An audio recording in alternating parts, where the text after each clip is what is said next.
All right. We are live in studio with Mikey Gabbard. What's up, Mikey? I got to turn myself on, don't I? Oh, yeah, there you Yeah, are. there we go. What's up? What's up, man? I'm glad, dude. It's, how long have we known each other? 2005? Probably, yeah. 05? 2005, something like that. I mean, we used to run amok around the Durant area for a lot of years. Out at South Easy. Gosh, man, those were the days. Man. Those were the I'm gonna days. switch this up. You know, if I could go back to those days, I wouldn't. Not at all. Because I don't think my current self could hang with my old self, you know? Yeah, I know. It's like, and I don't know. You go pretty hard still. I do too, as far as just working. I mean, putting in the hours. Yeah. But, That's about it. Yeah. Raising kids, man. We've got 100 kids between the two of us. So, you know, that's all I got time for nowadays is just kids and hardly any sunshine. There's plenty of it out there, though. Oh, my gosh. I mean, we did get some rain, so fantastic. Yeah. Yard Definitely needed it. So. PJ says she's known you longer. She has. She was PJ. Believe it or not, PJ was one of the first people I became friends with in high school. Really? Yeah, I didn't know. I was, I was a freshman. She was a sophomore, and I was on this realm of trying to be popular. In my brother's footsteps, and PJ and Natalie and. Heather and a few others, Heather and I were technically cousins at that time by marriage, and so we spent a lot of our childhood growing up. But PJ was one of the first. Her and Grant Brown were Brown. You remember Grant? Oh, they were Grant. Two of my I didn't realize first friends. I didn't realize Grant was from Atoka. Yeah. He's from Atoka. He was a couple years older than I was, and I was that annoying freshman that was going to the junior every day. Hey man, can you give me a ride to lunch? I want to go to taco. I want to go to Taco Casa too, man. I'm tired of the school lunch. Yeah. So wait a minute. There was we had open lunch. Oh really? We had open lunch, so we would get a 45-minute break at lunch, and then we would actually drive to McDonald's or to at the time, it was just Taco Casa and where was Mazio's. So y'all had Casa and Durant? Well, not Taco Casa. I'm sorry. I've been in Durant. Atoka. What is it called? Taco. Mayo. Okay. Yeah. Casa. Listen, there's been several times I've eaten at Taco Casa like twice in one day. I'm not ashamed at all. That's pretty rough, man. It's one of my all-time favorite places to eat. I'm not going to get into the details of why I think that's rough, but that's rough. But yeah, we used to hang out quite a bit. We got into a little trouble with each other in our younger years, but they were good memories, man. They were good memories, and I've always been a fan of yours. Always been a big fan, and thanks, brother. I've always cheered you on from a distance, even though we had a few years where. We weren't in contact. That never mattered to me. You know what I mean? I always cheered you on and wanted to see you strive. Well, I appreciate it, brother. I really do. Yeah, and the first time we actually got to hang out for more than 10 minutes was at that In It to Win It deal. And then you left 10 minutes later. I was so mad. I needed you. I needed you. Dude, that was won that. So cringe. That was the cringiest. I mean, we did have a family emergency, and PJ's grandpa had passed away, and it was just a hard time for the family. But I wasn't sad about leaving at all. No, I wasn't. It was terrible. If I could explain to you how I smelt after day 3, and just smelling my clothes after I took a shower for the first time, and then putting my clothes into the wash. After I got out of the shower, I was just like, ugh. Dude, I get it. And I'm not sad. I missed that. No, don't be. But it was like, to me, the In It to Win It deal was like a dance monkey, like, I don't know. Which I did very well. Yeah, you excelled. I was kind of well. Now, did cornhole get you? Was it the cornhole? Or no, what got you? Yes, it was the cornhole. Yeah, I thought it was. It was the cornhole. And here was the thing. That really surprised me. I'm the Tulsa Olympics cornhole champion of 2015, 16, 17, and 19, just FYI. See, that's why that surprised me. Now, Crow, he, y'all know who I'm talking about, right? He runs the wellness center over in Antlers. Okay, yeah. Yeah. And he threw every day. And I remember going in the gym and just watching him just throwing cornhole. I mean, it was just sinking every one. And he got eliminated on the cornhole round as well. It's crazy, man. I was like, this is nuts. Well, what's crazy is the ones who won the cornhole competition have never played cornhole in their entire life. Never. Yes. And they were like, I don't know what to do. Do I throw it like this? Do I throw it like this? Yeah. You know, and they ended up dominating. And then what was weird. funny about that is after I leave the set, I'm talking to a few people after the fact, and I'm watching them practice this corn, because apparently there's another cornhole elimination, and they're over there. They're not even hitting the board. But when it was game time, it was nothing but net, nothing but net, babe. nothing but net. I'm just like, where was that earlier? Yeah. You know? So, Well, I think, sad. yeah, I mean, but I don't know. It's just one of those things, Mikey. You're one of those guys. You just have such a good personality. So, like, I know that when you left, like, everybody running the event was like, oh, great. Now what are we going to do? Like, you know, you weren't the only one. There was a lot of people that, you know, that kind of kept it going. There was a lot of personalities there. There were some that clashed, but not very many. Yeah. And, you know, what I thought was truly a testament this year versus other years was the fact that we were willing to go out of our way, because we sat and we listened to stories Oh my gosh, of people and why they were there and why they needed the $5,000. Now, I needed the $5,000, Yeah, I did but too. knowing that such and such over here had a family of 4 and she wasn't sure whether she was going to lose her house. Oh, really? I didn't hear that one. You know, and I'm not going to say who it Dang. is, but you know, it really had a lot of, at least our team,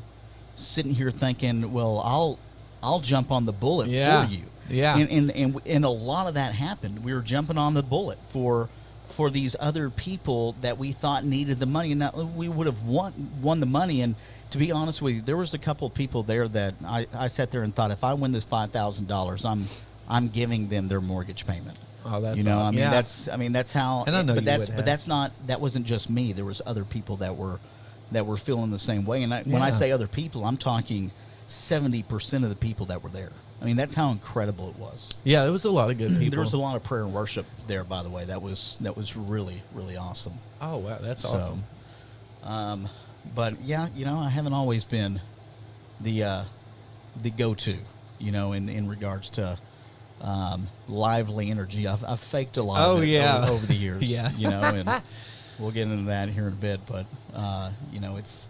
So now, Mike, you've had a career change here recently. Like most people that know you, I mean, they know you as even if they haven't seen you, they kind of recognize your voice just from a lot of your sports casting and things like that. Yeah, you know, well, it's not really a career change. I guess a change in job, which is really cool actually, because I came from this place. Right. You know, when I first got into the story of how I got into radio in the beginning is not appropriate for this at all. But you know, it's just crazy how it kind of circled around, and a lot of this goes into the story that I'm going to tell here in a little bit, because there was a time in my life when, especially I was going through my divorce, that there was nothing that was going to make me happy. Right. And it didn't matter whether it was good, whether it was bad. I had a negative perspective about everything. And so,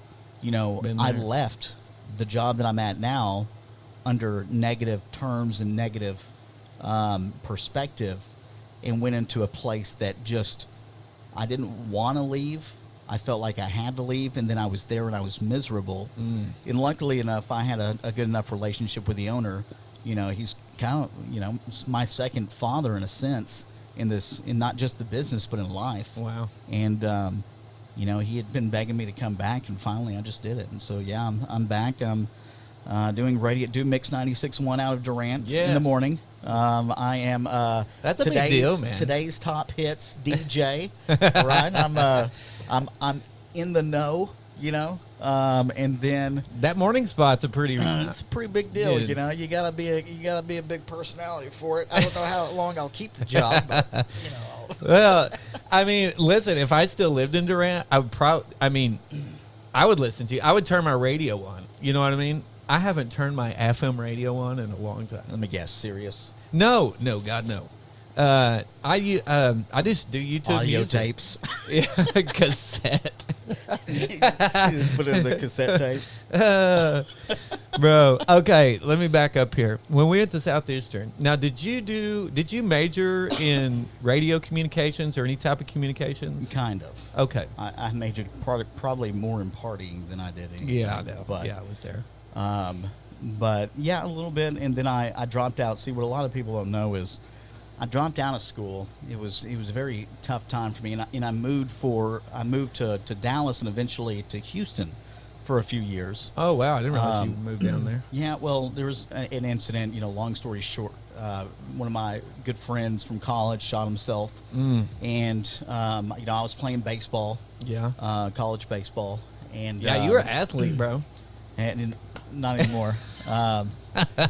But you know, I struggled for a lot of years, and so I never actually finished school, which is kind of funny how I got into radio in the beginning, because it was something that I wanted to do. Sports broadcasting was something that I always wanted to do. I just didn't know how to get my foot into the door, and lo and behold, the door slammed on my face, you know, Yeah. and I was lucky enough to get the opportunity, and now I'm 9 years into the business, and I've been nominated for tons of awards in the state of Oklahoma, and we've won some, and Yeah, deservingly so. and I'm well known, respectively, in what I do, and I'm very proud of that. Well, man, I love that y'all have, like, I can tell when you're on because everything's clean. You know what I mean? Like, you really know how to put it together.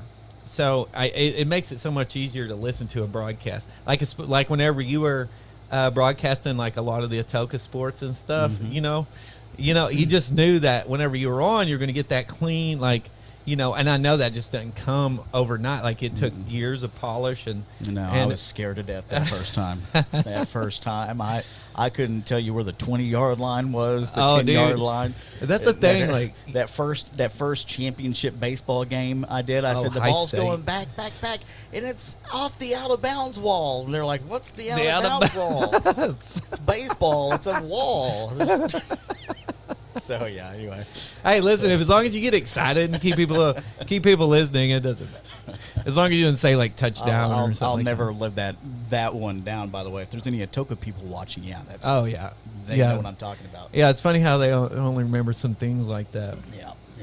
So I get it. I have things that I said that were recorded that So whenever I was a police officer in Durant, I can't remember.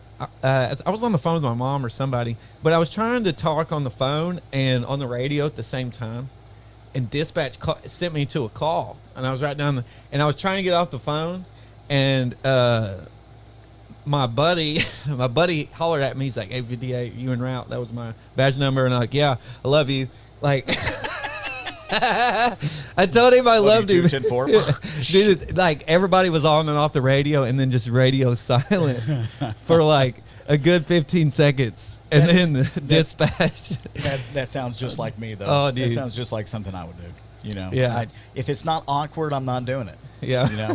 Just a simple fact. So. Well, moving forward, I mean, I don't know how to kind of segue into this, but man, like, been seeing you at church here for a little bit, and been good to reconnect with you. But I mean, you've kind of dealt with some things recently, kind of some spiritual things, I guess you could say, that most people may not believe in, don't deal with themselves, or would be hard for them to understand. I mean, if you don't mind, you mind sharing any of that, or? Well, yeah, I did. And still kind of am in a sense, but there's during this time, you know, I had been on an emotional roller coaster even prior to that, and you know, when you start talking about your Christianity, you know, I'm still an infant. You know, I'm an infant in the world of Christianity. You know, I'm learning so much now in the last month that I didn't put the effort into it, and I'll get into that in just a bit. But you know, to back up a little bit, prior to the things that were going on at the house, you know, I went through a really bad divorce. Yeah, really bad divorce, and not only that, but I was dealing with some underlying issues as well, and you know, it got to a point from 2019 to 2023 that during that time, you couldn't have a positive conversation with me. Man, that's a rough 4 years, man. I mean, when I talk, I've lost so many. I wouldn't say I've lost so many friends, but you know, my relationships in every aspect, during that time they diminished quite a bit, and it wasn't anything that they were doing. It was because of me, because of the place that I was in spiritually, emotionally, you know, mentally, and you know, all those things they tie together. And so, you know, I'm going through all these times. I'm dealing with all of these things just like everybody else, but I'm not handling it the way that I should be. And you know, to start off 2020, we've got COVID. I've got a new baby on the way. I'm recently divorced, going through the divorce, and I've got all these problems going on financially. I'm not in a place where I want to be. And I take a drive. I take a drive up north, and with the expectation I wasn't coming home. Right. And I had planned on you know, ending it right there. Right. You know, I was in a lot of pain. I was hurting, and I just remember my first true meeting with God was that night. And I remember that moment. I hear my daughter's voice tell me I love you. And man, just out of nowhere, clear as day. And I drove home that night, and things weren't perfect, obviously, from that point, you know, forward, but I was a little bit more aware of some things. But now I want you to keep in mind, I'm still resistant. Right. I'm still resistant, and I've got I'm still struggling in my relationship. I'm still struggling to be a good father. You know, I'm doing the best that I can, but I'm not putting the full fledged into all my children, and those were rough times for me. So fast forward, you know, it's 2021. We get this beautiful home, and we move in, and Cody, she's not too excited about it. She's got a weird feeling about it, and you know, I'm happy. I'm taking that next step from divorce to living in a studio apartment, technically, with no bedrooms for the kids, to all the kids having all the bedrooms, all the rooms. They've got, you know, their beds. They've got everything that you could think that they need at this house. I've got a trampoline in the backyard. You know, they've got a jungle gym. Everything is just great.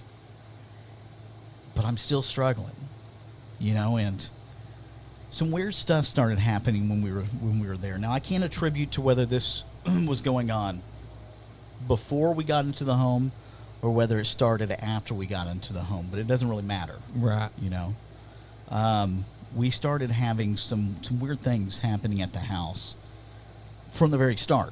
And I'm talking about just random things, knocking on the floorboard.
I'm like, okay, that's weird. That is weird. All right. So then the other stuff that's happening, I'm not paying any attention to. But then Cody's aunt moves into the house with us for a few months. Okay. And it all went off the rails after that. Oh, like it ramped up. Yeah. It ramped up. Yeah, like really. It ramped really up. bad. Let me get this mic out of the way here. And listen, there was a lot of people.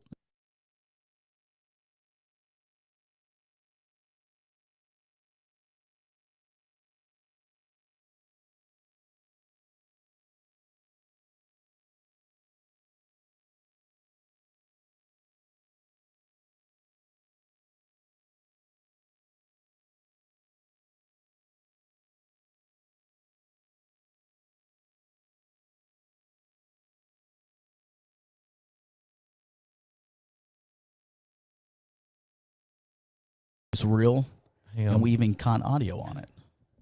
Really? Yeah. Wow. I'm sorry, Mike. Hang on one second. Can you back up maybe? I guess we lost audio there for a second. Yeah, do you mind backing up maybe like 30 seconds? Okay. If you don't mind. Sorry Well, about that. Long story short, if you don't believe in demons, like actual demons, Yeah. all right, you don't believe in angels because they go side to side with each other. Right.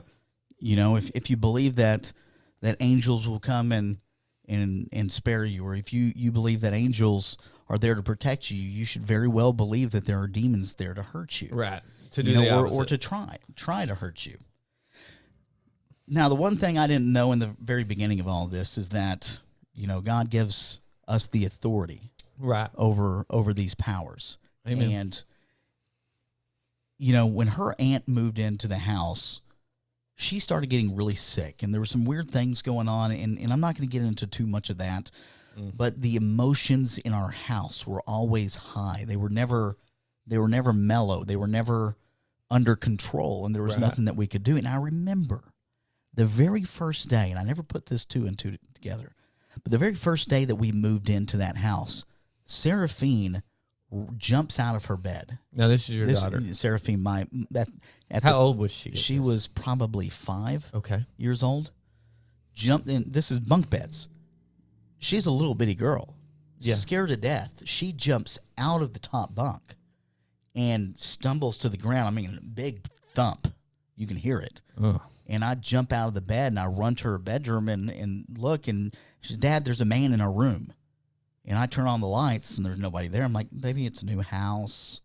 It's a new home. It's just that new home feeling. It's nothing to worry about. There's nothing here. Dad will protect you from everything." Right?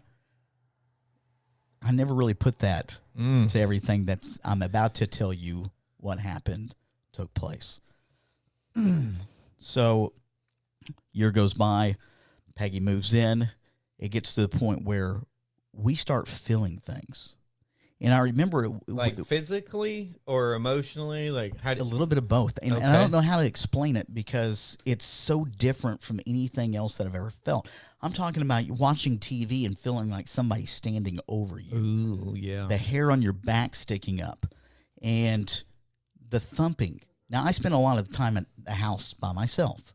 So when I'm there at the house, I'm the only one there making sounds. Right? Yeah. And so the knocking underneath the floor was really weird. But now Peggy moves out, and I'm sleeping back in that room one night because Baker sleeps in the bed with us, and sometimes I don't have room to sleep, so I go in there to get my sleep, right? And I remember I hear this knocking. The bed is up against the wall, and to the left side I hear the same knocking that I've been hearing for over a year now in the corner. And so I go over to the corner. I stand on it. It's 3 o'clock in the morning, and I stand on it. I'm just kind of like, what in the world? I'm half asleep, and it stops. And I'm like, okay.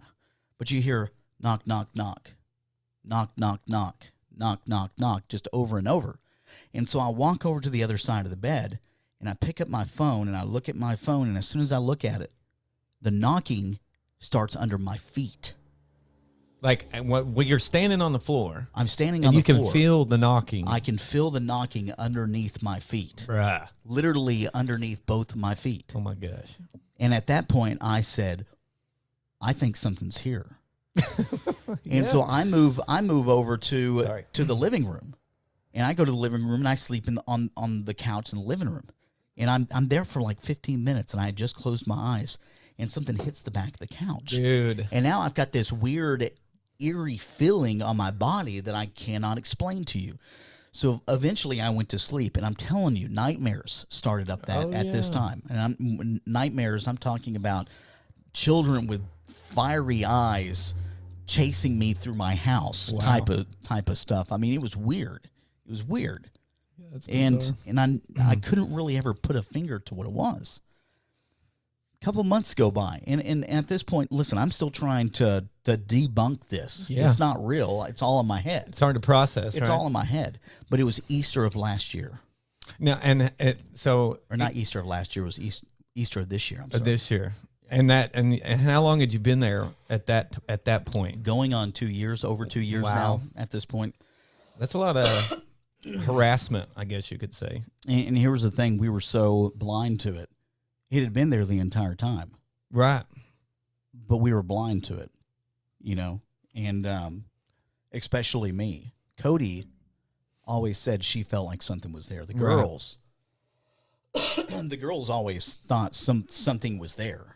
And I felt bad about that because, I'm supposed to be a man who protects his home. Right, yeah. And I'm not listening to what they have to say because I don't believe in those kind of things. Right. I don't believe them. If you would have told me, ghosts were real or anything else like that, I would have said, okay. Yeah. Yeah, sure. Who you going to take another drink. So Easter rolls around and emotions were high. It was not a good day. Cody and I were arguing. We weren't even sure what we were arguing about. But I sat down, I made us a really nice meal, and we were sitting down at the kitchen table. It's lunchtime. And somebody starts talking to us from the kitchen. We all turn our head towards the kitchen. What was that? I look over at Cody, and Cody looks at me, and I said, it must have been one of the neighbors outside. If you've been to our house, we don't have any neighbors. Oh, yeah. Okay? I mean, we've got one neighbor to the left, but that's it. And they were gone. They're not there at this time. They were doing Easter with their family. Right. And so... Now, what kind of voice? Now, was it like multiple voices? It sounded like a woman's voice. A woman's voice? It did. Okay. It sounded like a woman's voice. Couldn't make out what it said, but it was clear as... I mean, it was clear enough it lasted for a good 3 seconds. Dang. It wasn't just a one-word type thing. It was a sentence. And so at that point, that night, I decide I'm in the broadcasting business. I have studio equipment like this. I've got really nice equipment. I hooked up Adobe Audition and my board, and I ran what is called a boom mic. Now, a boom mic translate audio information from left to right to center. So if you're hearing audio on the right side of the mic, you're going to be able to hear it on the right side of your speaker. Or if it's in front, you're going to hear it on both. Or if it's on the left, you're going to hear it on one. Right. So I put this mic right down the middle of our hallway. You would never believe the next morning when I woke up what we experienced. Do you have that audio? I do. I do have that audio. Let me pull it up. You're going to hear the audio real quick. Now, this was just a 15-second snippet. It's creepy. Listen. 15 seconds worth of 3 hours of audio that we had. If I can get somebody in the comments to confirm whether or not you hear this for me, I will pull. Misha said, burn the house down. Oh, we don't need to, Mish. Got Jesus in there. He took care of it. All right, so I'm about to play this. Y'all let me know. It's a 16-second clip. Now, you ran Audition, right? So Adobe Audition. You can run that open for like hours on end. I ran it open for about 10 hours. And now the only thing I've done to this audio is delete the background noise. Okay. That's all I did. We at night, and you'll hear it kind of in the background. We play white noise at night to help the baby sleep. Yeah, and so sure. we've cut that out. You can kind of hear it in the background, but everything else that you hear is laughing. I just want you to listen. This is creepy. All right, guys, y'all listen up. I'm going to play this. It is 16. It is 16 seconds long. I'm going to play it once. Let me know in the comments and make sure you hear this. Okay. All right, here we go. I'm going to turn this up.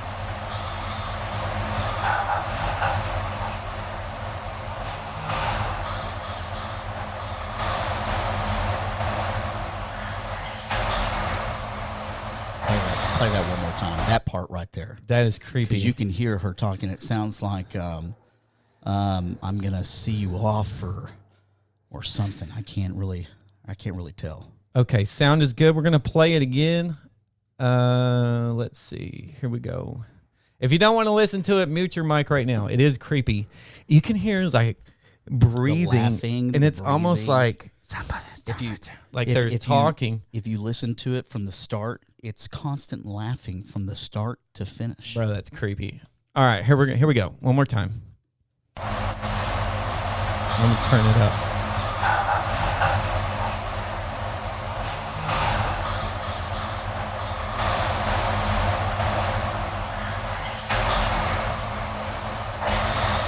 Yeah. Dude. Now, listen, that is a 16-second clip, right? Now, you have hours of this. And then there's more than 3 hours and 23 minutes. That's wild. Worth of that in a 9 to 10 hour audio session. That is wild. You can tell, you can differentiate the difference between like an external like noise and a voice. Yeah, you can hear like in different audio, if it's way up, you can hear somebody opening and closing doors and stuff like that. That sounded like voices to me. That was coming from right in front of the mic. Now, where was your mic positioned in the house? So our bedroom, if you walk down the hall, ours is the last bedroom on the left.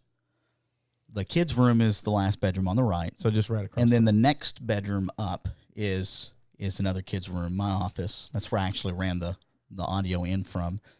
And then there's a bathroom that's prior to our bedroom. But now see where I put the mic is at the end of the hall facing outwards towards the living room. So, so technically our bedroom is on the right for where you hear on the audio. The kids' bedroom is on the left. Now the kids aren't here that night.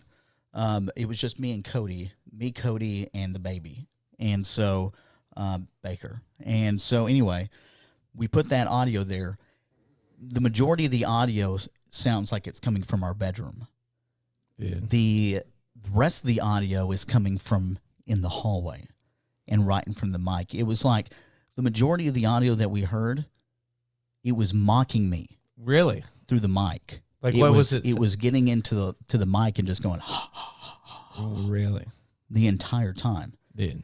And it's super creepy. That night we had these crazy nightmares. And it wasn't just me, but there was something. And again, you can believe me whether you want to. I don't care. I mean, it is what it is. There was something about our right arms in the middle of the night.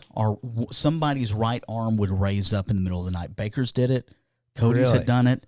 Scarlett Seraphine's had done it in times. Mine apparently did it once. Cody had to wake me up and be like, "What are you doing?"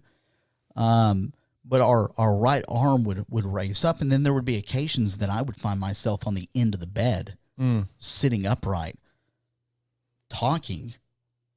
And Cody, like you would be? I would be talking. I don't know what I was saying. Right. But Cody would have to wake me up and be like, "What are you doing?"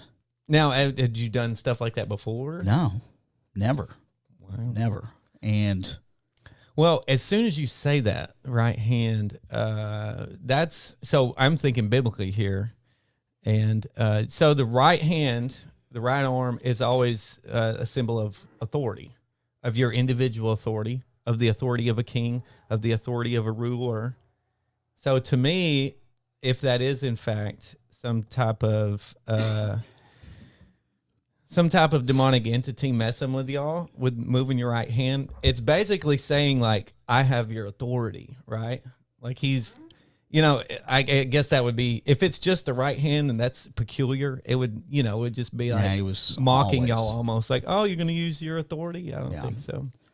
It was freaky. That's interesting. And so here's where it started getting really bad.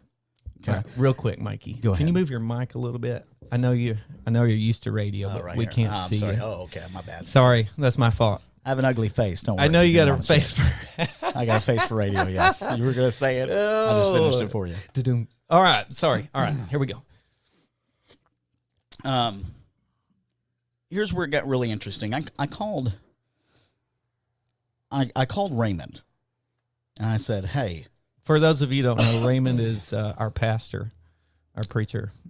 I've never dealt with this kind of thing before, but I'd listened to the audio on my way to work, and in my car speaker of all things. And in the first hour of picking up the audio, I was scared to death. Was it good? Was it bad? And so I called Raymond up and I said, hey, this is kind of what's going on. I don't really know how to deal with it. Can you come over and, I don't know, just say a blessing or something? Right. And he said, yeah. And so I came over to the house and I called Cody and I told Cody about what was going on. And I told her, I said, I'm bringing a preacher over to the house to bless the home. Now, had she heard the audio at this point? She has not. Oh. She has not heard the audio yet. And she said, okay, well, I mean, if you feel like you need to. But when I say that I said that I was bringing a preacher over to bless the home, it wasn't more than about half of a second that this energy over my body was so violent. Really? And when I say violent, it brought fear to me. So much fear that I felt backed into a corner. And being backed in this corner, I'm in my bedroom at the very end of the house. There's no doors. There's no nothing for me to escape through. I'm scared to death. While I'm on the phone explaining, I have to hang up the phone with her and just like, okay, I don't want to mess with you anymore. Okay, I don't want anything to do with you. I just want to go. Did you say that? I said that out loud. Okay. And as I did, I start running out the front door and I hear laughing out back behind me towards the bedroom. And it was very low. It was a very low laughing sound, but you could hear it. I mean, you can't mistake that kind of thing. And I ran into my car and I literally sat in my vehicle for 4 hours and was afraid to go inside the house. And we slept there that night. You know? Did Raymond come over that same night?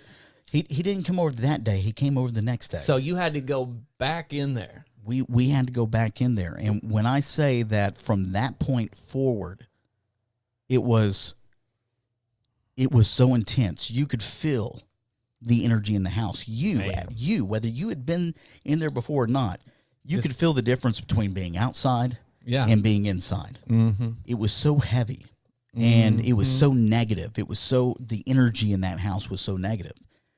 And so, and this is the reason why I bringing Raymond in, is because, I had Raymond come. I had the Catholic Church come in. I mean, I called every preacher. You call a legit priest, like a Catholic exorcist? Yeah. I called them, and I didn't know what to do. And so I'm scared to death. I know nothing about religion. Right.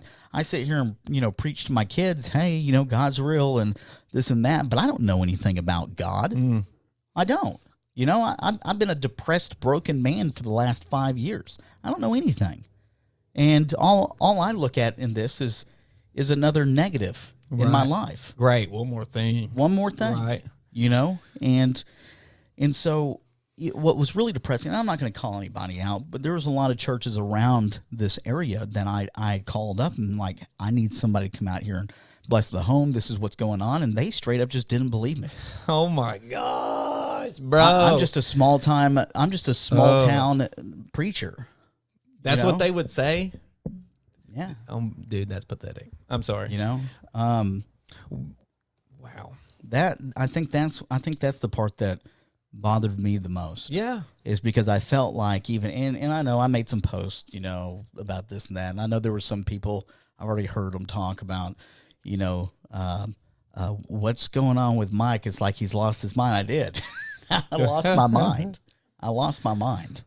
And it was scary. If you've never been attacked, physically is one thing. Right. Emotionally is another thing. Spiritually is a whole different realm of. Oh my gosh. Yes. Because how do you fight that? Right. And I want to back up to something you said earlier. You said you felt this violent energy come on you. Now, did you feel like that was like you were feeling violent or something violent was coming at you? You've been in a fight before, right? Yeah, absolutely. Okay.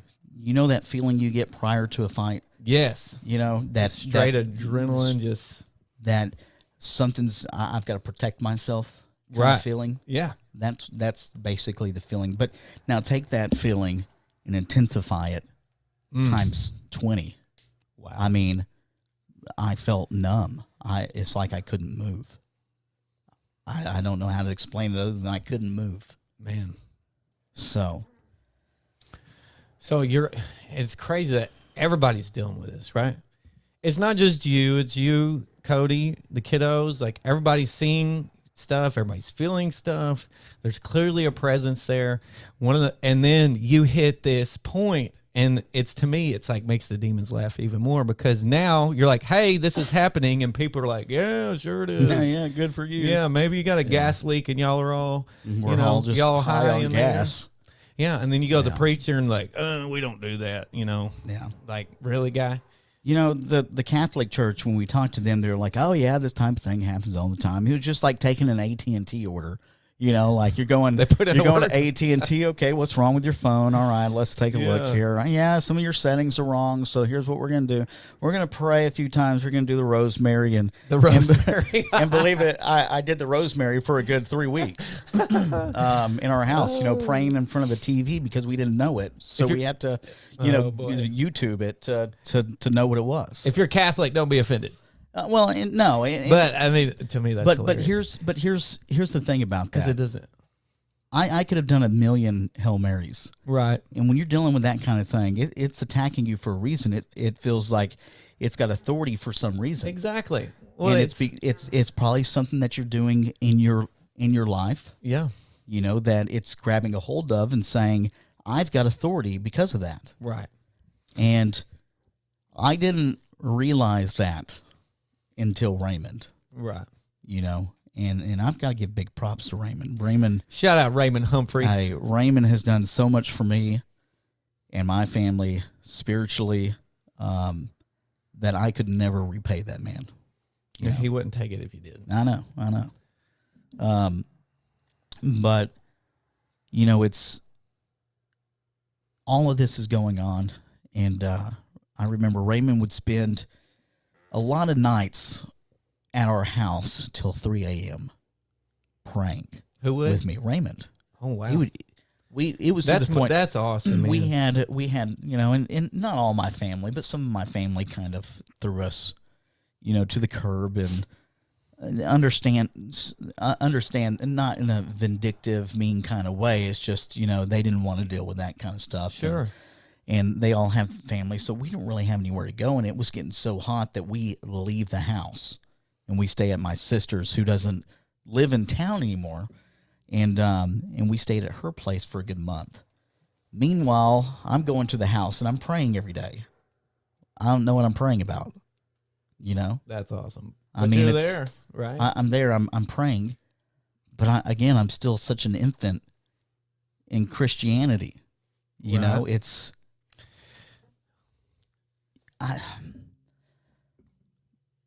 My whole point of even doing this wasn't necessarily to, say demons are real. Right. I know now. Right. I know now that they are from our experiences. Sure. And I could go in to the thousands of things that happened over the course of 3 years in that home and how we were there. But there was a conversation I had with my daughter. And again, it always goes back to my kids because they look up to me. but they're so smart. Yeah. You know, and I've always tell the girls when you're dealing with adversity and things of that nature, don't quit, don't stop, don't give up, give everything you have until the very end. And when I'm telling the kids we're going to have to leave this house, they're like, "Why? You're just going to give up?" Mm. And so I went to the house by myself one day.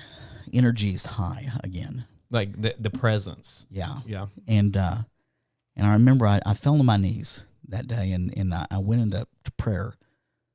Probably the hardest I've ever prayed.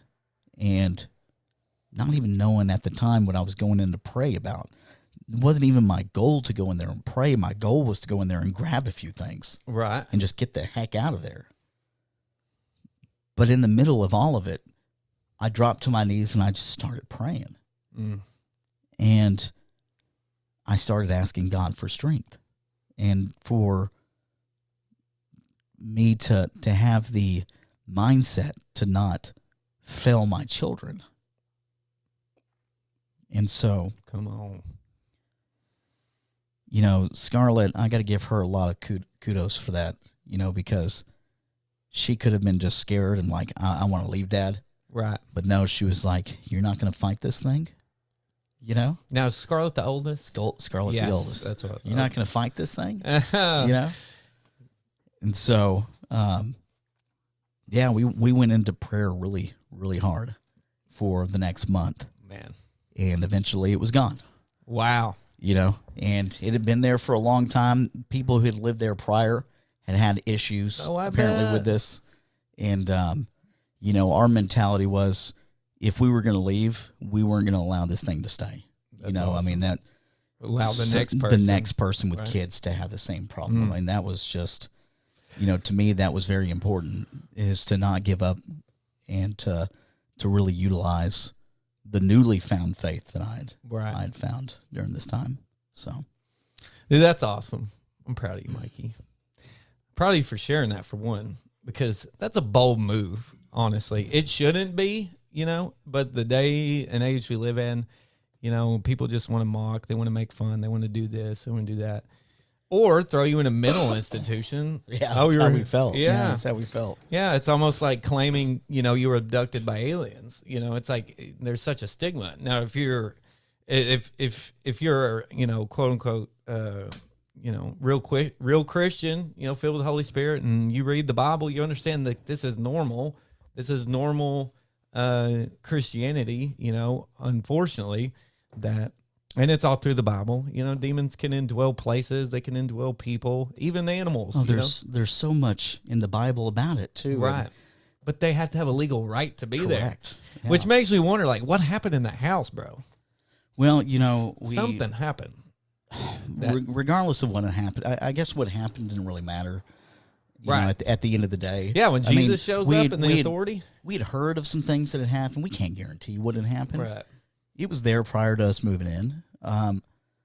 But what mattered was how we handle it. Mm. Because, you know, it talks in the Bible, you know, for one, it says, which one is Luke 10:19? It says, "Look, I've given you the authority over all powers of the enemy, and you can walk among snakes and scorpions and crush them. Nothing will injure you." And I thought that was, you know, that's a very, very important line when you're dealing with that kind of things. But the other one was 1 Peter 5, verse 6. If you know that one, it's, "So humble yourselves under the mighty power of God, and at the right time he will lift you up in honor." Now, the reason that was such a strong verse with me is because at this time I'm struggling with not just my faith, but what have I done to deserve this? Right. Why have you sent all this bad on me? Yeah. You know, what am I doing wrong? I'm a good person. I might not be doing all the right things that I should be doing, but I'm a good person. I'm a pretty good dad. Yeah. You know? But I wasn't doing all these other things right. You know, I'm going to get real for just a minute, you know? I've lied. I've cheated. You know? I've stolen. Yeah. you know, in my day. I've had addictions, you know, terrible addictions. And whether it be alcohol, whether it be pornography type stuff, right. I've gone through all of this. And just because I'm doing one thing right doesn't mean that I'm living the way that God wants me to live. Right. You know, and I had to really, during this time, take a look at my entire body, my entire self, and figure out if I were to die today, would I go to heaven? Right. And the chances are probably not. So, you know, I looked at this thing as an absolute blessing, an eye opener. Man, because what am I doing today? I'm on this podcast, yeah. But 2 years ago I would have laughed at this. Right. You know, I'm reading the Bible every day. I'm studying. I'm looking at my addictions that I had, and even though I struggle with some things still, it's like my whole perception has changed, because now whenever I'm getting into a moment of struggle, I go into prayer or I go into, you know, studying the Bible, and it's gone. Right. That's not coincidence. No, that's man. that's not coincidence That's the whatsoever. life. You know, I mean, God, I could tell you 1,000 things right now, dude. That's and awesome. and it makes me so happy. Listen, financially, I'm not doing any better. You know, I do decent for myself. You know, but I'm not financially stable. You know, I should be stressed about that, but I'm not. You know, Isn't that awesome, dude? You know, I don't have the same addictions. I'm a better dad now than I've ever been. I feel like me and my ex-wife get along a lot better. My relationship with Cody is a lot stronger. Come on. You know, our relationship with God is a lot stronger. I mean, we're reading Bible verses together before we go to bed. Dude, that's awesome. You know, and we weren't doing that. We were arguing about which Game of Thrones show was going to be the best. You know, those things don't matter. Right. They don't. They don't. They don't. That's awesome, man. Because, I don't know. Like you said, like, you know, it just because everything isn't going perfect, you know, before, because I know exactly what you're talking about. It's easy to get stressed over, even the smallest things, you know. But when everything looks like it's crumbling around you, and you already know because you've been through it, you already know because you've been through the fire that God's got it, that you can't teach somebody that. I mean, to me, that for one, sometimes we have to learn that just through different trials and errors. But, you know, God and his peace that passes understanding and just him being there with us in our lives, I mean, it literally will change you, those around you. And he allows things in our lives to bring us to that point. What if you just moved out? You know what I mean? What if y'all just moved out and just said, you know what? Somebody else can deal with this. These things are stubborn. They're not going anywhere. Somebody else can deal with them. But you stayed there and you stuck it out. And, man, God has done a work. You know, you go back to the very beginning when we started talking 3 years ago. I went to end my life. Yeah. You know, I was on that path, and I was going to do it. And if it weren't for me randomly hearing my daughter's voice in my car, that's not coincidence. That was God telling me that I had more to offer. Amen. Now, how did you hear her voice? It's just audible voice in my car. And it was audible. It was like it was right there in my ear. That's Daddy, amazing. I love you. That's a miracle.